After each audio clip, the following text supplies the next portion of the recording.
A Farmácia Ribeiro, em Vendas Novas, está a celebrar 125 anos de história. Primeiro como Farmácia Fonseca, depois como Farmácia Ribeiro. A Granada FM falou com Andreia Ribeiro, atual diretora técnica, e com o seu pai, José António Dias Ribeiro, que há quase meio século se aventurou neste negócio. Uma história de vida que se mistura com a dinâmica de Vendas Novas. Eu tenho o retrato da minha vida todo por trás, antes do casamento, e foi uma vida dificílima, com trabalho de vara ordem, estudos e dias e noites de intenso sacrifício. E então, acontece que eu estava quase a acabar o curso e surge esta farmácia à venda, por intermédio dos Fonsecas, do herdeiro dos Fonsecas, que era o filho da Dona Aida Fonseca e do antigo comandante do quartel de Vendas Novas. Esse engenheiro pôs isto à venda por aspecto de pré-falência. Isto entrou quase em insolvência, na altura não era insolvência, falia e pronto, acabava-se. E eu tomei conhecimento e vim cá, em contacto, fizemos, digamos, um verdadeiro entendimento de um senhor adulto e de um rapaz pequeno, e eu acabei por ficar com isto, com grande agrado do senhor e grande agrado meu também, porque isto teve sucesso. Aquilo que não tinha uma carteira de aspirinas para venda, meia dúzia de meses depois de eu cá estar, passou a ter tudo e mais alguma coisa. Eu passei a ser do agrado de todos os médicos jovens que aqui caíram, fiz inclusivamente um manual do sistema de vacinação para os médicos, que eles entretanto trabalhavam aqui em frente, neste edifício dos Romões, e pronto, foi tudo sucesso. Foi há quantos anos? Então, isto foi em 1979, 79, 80, 81, o crescimento deu-se aí. Como é que chegou o seu interesse pela farmácia? O meu interesse não foi um interesse, foi uma necessidade. Eu, depois de várias tarefas que exerci, fugi de um colégio particular e fui para mecânico de motores de aviões, onde desenvolvi uma qualidade excelente no tempo do Salazar. Depois, mais tarde, tomei conta da agricultura toda do meu avô, que foi uma labuta intensa, e comecei a dar aulas. E quando comecei a dar aulas paralelamente com isto, aí já tinha largado a aviação, eu fui colocado em vários sítios, corri quase o país todo, e ultimamente estava em Trás-os-Montes, já com um filho, com mulher e tudo, e o meu sogro pegou em mim e disse assim: acabou-se a festa.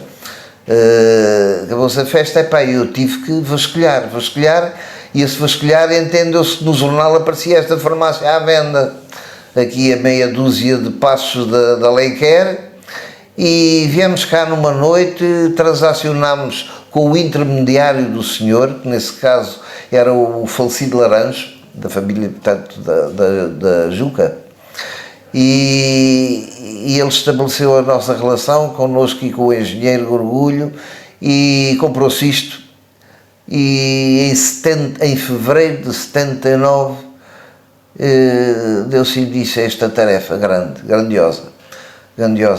Ficámos simplesmente com uma funcionária dos tempos antigos, foi a Filomena Antunes, porque realmente era de famílias sãs, era uma funcionária espetacular e, portanto, foi a única pessoa. Era já de muitos anos da casa, e foi com quem ficámos eternamente até ela até se reformar. A farmácia quase há 50 anos, muito diferente daquilo que é hoje. Completamente diferente. Portanto, esta entrada tinha este teto que se vê hoje em dia, tudo completamente enquadrado, farmácia antiga, e o resto era tudo móveis deste género, dos que estão atrás de mim. Eram 6 móveis, se não estou em erro, onde se guardavam os aparatos de pós e cápsulas e outras coisas assim, em frascos de vidro, vidro com rolha de vidro também, Isto era um sistema de vidros, rolha esmerilada, aquilo era trabalhado a esmeril para que a vedação fosse completa, não houvesse transmissão de umidades entre exterior e interior, e era assim que se forneciam as coisas. E passava-se as noites muitas vezes a fazer hóstias, cápsulas e xaropes, preparações desta natureza. Nessa altura os medicamentos eram todos manipulados ou já havia algum? Praticamente tudo manipulado. Havia 2 ou 3 medicamentos já comercializáveis, empacotados, mas era uma coisa muito pouca. Aquilo foi um salto repentino, porque meia dúzia de anos depois já estávamos com pelo menos as ampicilinas, as penicilinas, os injetáveis, todos a lavrar em grande velocidade. Mas era só meia dúzia de caixinhas e de variedades. Hoje essa meia dúzia são meia dúzia de milhões. E na altura satisfazia as necessidades das doenças. Agora nada satisfaz. Quais eram as doenças incontrolável. mais comuns?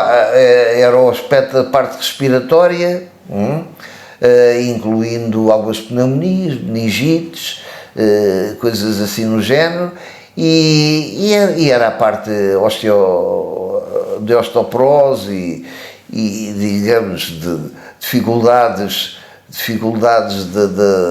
da pessoa a resistir às intempéries do excesso de trabalho que tinha. Isso traduzia-se na parte muscular, na parte articular e etc. Pronto, era assim, essencialmente isso. Tem alguns episódios curiosos que queira aqui contar? Ou posso aqui contar? Pode-se contar alguma coisa, não tenho nada de curioso, porque eu era miúdo, era jovem, novo, e para mim tudo era curioso. Tudo o que acontecia, tudo de espetacular.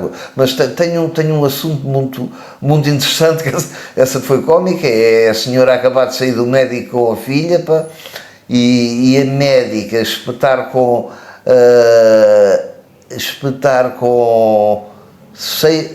10 gotas, parece que é assim, 10 gotas 3 vezes ao dia para a criança, por causa da expectoração, e ela não tem mais nada, espeta-lhe com as gotas para o nariz. Portanto, isto era lógico, o frasco de xarope e umas coisas assim, não se fazia. Pronto, isto aconteceu noutros tempos, isto implicava o médico ter que delinear mais onde é que era a aplicação e a gente ter o cuidado também maior de explicar aqui na altura. Pronto, isto foi um caso, foi daquelas coisas alucinantes que põe a gente a alerta e que nos põe mais de impacto com o dia-a-dia de trabalho e de balcão, não é? Pronto, estas coisas, aconteceu 2 ou 3 coisinhas assim deste género, e do resto não me aconteceu muito, porque eu tinha medo, era medroso também, tinha muita cautela e cada vez ia fazendo as coisas com mais cautela e com atenção. Houve alguém que tivesse feito algum pedido estranho? Não. Lembra-se? Não. E os pedidos que iam para além do estranho também eram um bocado travados, porque havia o problema das coimas e das coisas, as investigações do Infarmed e acompanhamento disto tudo, era muito crítico. Aquilo que a gente podia baldar um bocadinho, muito bem. O resto, mantínhamos um certo rigor, porque punha em risco a nossa carteira, certo? Isto é uma área que está em constante evolução, tecnológica. Até demais. Como é que foi acompanhar tudo isto ao longo destes anos? Para mim foi uma loucura. Repare que eu já fiz quantas transações de informática? 4 só, no teu tempo. Com mais 3 então, no meu tempo. Passaste do não haver computador? Não, eu já comecei, eu tinha computadores. Então, quando cortavas as etiquetas e fazias já as tinha comparticipações. A Codifar foi a primeira a fornecer os computadores. Mas vocês faziam as comparticipações de cabeça. Vocês faziam tudo à mão. Contas, era 25% de tudo, na generalidade. Depois, não sei, quando tu chegaste já estávamos integrados no computador a fazer o sistema. Eu já sofri 7 alterações informáticas, que é uma loucura, é preciso a cabeça ainda estar num estado relativamente bom para conseguir acompanhar isto. Eu também faço por isso, não é? Faço exercício, vou comendo e bebendo umas coisas saudáveis. Chegou a altura também de passar à geração seguinte. Exatamente, eu sou daqueles indivíduos. Como é que foi passar? É muito fácil, para mim muito fácil, meu amigo. Já hoje estou a pensar nos meus netos, portanto não havia dificuldade na altura, que eu tinha mais compreensão de passar para os filhos. Ainda tenho hoje em dia colegas meus que ainda estão sob o jugo, colegas meus não, colegas da minha filha, que estão sob o jugo da mãezinha, que é eterna, quase até aos 100, e continua a querer delinear na farmácia aquilo que já não há capacidade para. É perceber isso. Portanto, eu cheguei àquele dia em que compreendi. E o meu tio injetou da minha filha que tinha que seguir este curso, que lá conseguiu os intentos dele. O meu tio era de gestão e era ele que ajudou-me a fazer a escrita aqui mais tarde e tudo. Morreu há pouco tempo, quase com 100 anos. E então passou a condição de reformado e dedicou-se às suas atividades? Não me dediquei, não. Eu continuei aqui integrado. Ainda estive a trabalhar aqui, mesmo como formado. Depois é que passei, a minha filha lançou-me para a landeira, que era mais lógico. É melhor em todos os sentidos. Um trabalho mais saudável, mais lento, que me permitia a mim assimilar com mais facilidade o progresso da carreira informática e todas as outras coisas, e além disso, com uma boa parte alimentar, que não estar a fazer, desde aqueles galos do campo, matança de porcos e coisas assim, portanto, era muito mais saudável para mim do que continuar aqui. Quer dizer que apenas reduziu a atividade, mas continua na farmácia, mas na landeira. Continuo na farmácia, na landeira. É o que eu faço todas as manhãs.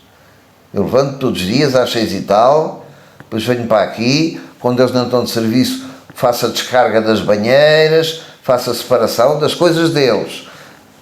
Preparo as minhas coisas, arranco para a landeira e começo lá a trabalhar todo o meu processo de entrega de medicação. Entretanto, chega a colega, começamos a trabalhar os dois durante a manhã, depois venho à hora do almoço, antes não vinha, agora venho, porque tenho os netos para tratar. Tem que se dar comida, tem que falar, leva-me ali, traz-me ali, às tantas horas vai-me buscar lá. É uma grande crise. E portanto é por isso que eu estou cá da parte da tarde. Depois tenho os outros para tratar. Os carros, as fechaduras das casas, as portas, as janelas. Pronto, está a ver como é que é? Sou um indivíduo que não paro porque não gosto e não paro porque também se torna saudável para mim no aspecto de arejamento cerebral, eu mexer-me. Aos tempos de hoje podia dizer-se que é hiperativo? Sim, já tenho um neto assim e deve ser a mim que ele sai. É ser. Sempre fui, tive esse grande problema. Posso lhe dizer, a hiperatividade chegou ao ponto em que a minha mãe, talvez aos 8, 9 anos, criou um mielheiro para pagar as cabeças partidas e os olhos negros, que eu passava a vida à porrada. Portanto, era extremamente hiperativo. Temos que considerar. Andréia Ribeiro, como é que foi agarrar este projeto, esta atividade de família? Para mim foi fácil, porque nunca pensei em fazer outra coisa. Lá está, o tio trabalhou bem desde a nascença até agora. Houve aqui uma fase complicada, não é? Porque enquanto ele estava, as pessoas encaram-me como uma menina nova que sempre vinha à farmácia e sempre estive aqui, portanto, quem era eu para estar a ocupar um lugar de... Só um pequeno acréscimo, isto agora serve.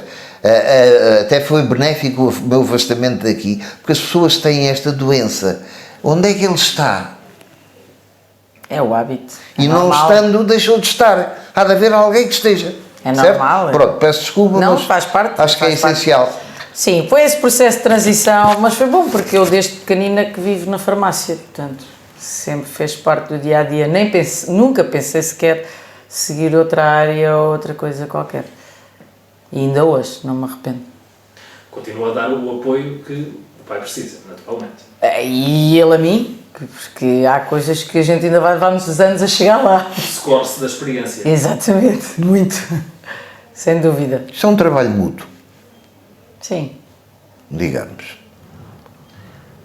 Dr. Ribeiro, onde é que gostaria de ver chegar a farmácia? Como é que vê o futuro? No aspecto disto, o futuro vejo muito negro. Muito honestamente, temos que reconhecer que, desde que o senhor engenheiro liberalizou estas porcarias todas, isto começou a ser entregue a advogados, a construtores civis e outras coisas assim, isto perdeu toda a característica verdadeira de farmácia, que era o amor verdadeiramente pela farmácia. Agora não, isto agora é um polo de interesses económicos. E, portanto, vinga quem joga melhor economicamente, quem comete mais fraudes, quem engana mais. Isto é a realidade. Poxa, vale a pena estarmos aqui com o gado de luta. Infelizmente, esta é a realidade. O que é que eles fizeram perante isso? Consideraram isto a mina dos tempos antigos e então reduziram brutalmente todos os lucros que havia sobre os medicamentos. Que havia lucros certos, corretos, sempre certos. Pronto. Agora não. Agora chegamos a vender medicamentos que ainda dão prejuízo. A partir dos X euros para a frente, isto é um prejuízo total. E a gente pode prová-lo, identificando, recebendo uma encomenda, tanto a lançar de computador, olha, está aqui 60. Lança aqui, 60 também, para vender a 60. Pronto.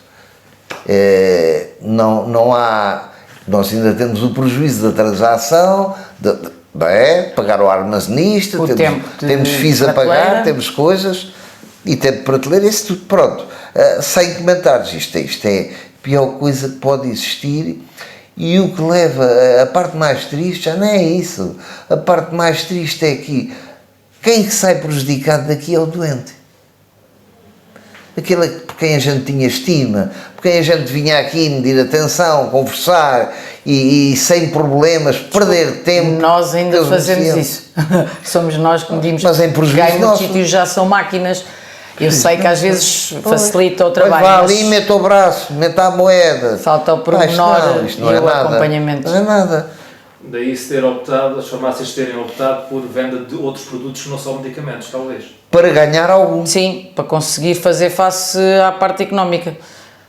Começou a ser muito difícil. E foi bem falado na altura em que as pessoas eram uma classe média que conseguia depois consumir em todo o comércio local e dar produtividade ao país em todos os níveis, que passou para uma classe baixa. Nos mesmos lugares de trabalho, tudo mais, mas com ordenados baixíssimos e sem fazer face ao mercado da altura. Agora voltou a ganhar algum ânimo, porque assim, voltámos a ter mais serviços associados. Quanto é que ganha em média um farmacêutico? Sim, mas é difícil comparando, e então com o aumento do ordenado mínimo cada vez mais estamos a estrangular o ordenado médio e isto torna-se difícil, porque depois metade da farmácia não dá lucro, a outra metade tem que ser trabalhada para dar, e no nosso caso que apostamos em ter funcionários qualificados, pessoas para estar disponíveis, manter este contacto com a população e sermos nós a estar frente a frente com as pessoas, isto tudo às vezes tem faturas que não aparecem no papel, mas quando ser pagas de alguma forma, não é?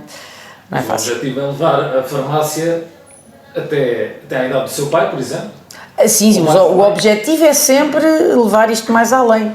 Se vamos lá conseguir chegar ou não. Até que a natureza o permita. Que tentamos. O grande problema é esse. Vamos tentando. Para fechar um bocadinho esta conversa, qual é o vosso sonho? O nosso sonho...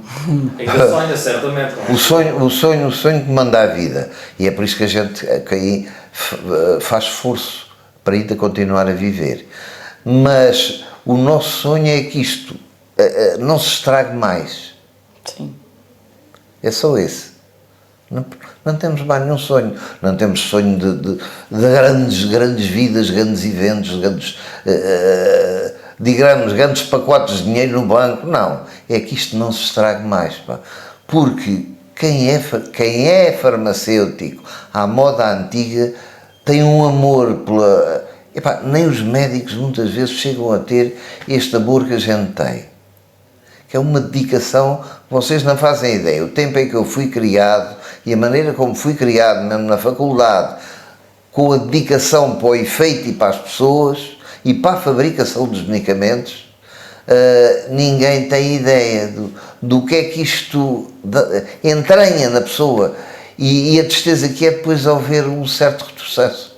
Pronto, o sonho é esse, é que isto não se estrague mais. E os médicos que têm essa mesma forma de ver são aqueles que se dão muito bem connosco, porque estamos todos dentro do mesmo... E sempre foi, são as pessoas com quem nos damos, felizmente temos essa capacidade. Nós convivemos aí com eles, que é uma maravilha. Com bons profissionais e que trabalhamos em conjunto e passa por isso, porque quando começar a ser só um supermercado, não há necessidade de ter pessoas assim qualificadas, vamos deixar ao Deus dará.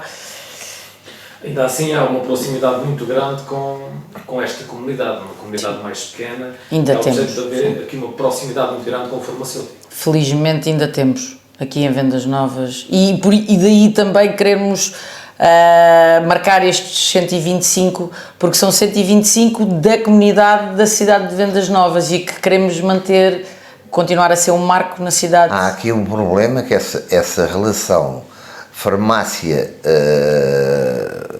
utente tem a ver com um tipo de resposta nossa muito específico, porque quando nós pretendemos ultrapassar aquilo que são os nossos limites, entramos em choque com enfermeiros, médicos e toda a minha gente, e que não é o caso, pelo contrário, eles até nos aceitam na perfeição, porque a gente sabe até onde vão os nossos limites, como havemos de aconselhar as pessoas e como havemos de transmitir a elas que, acima de tudo, está o seu médico. E enquanto a gente puder dar a volta à situação, muito bem. Quando não, leve-nos esta mensagem ao seu médico. E é isso que nos tem dado qualidade e segurança este tempo todo. Parabéns a você, nesta data querida, muitas felicidades, muitos anos de vida, seja dia de festa, para as nossas almas,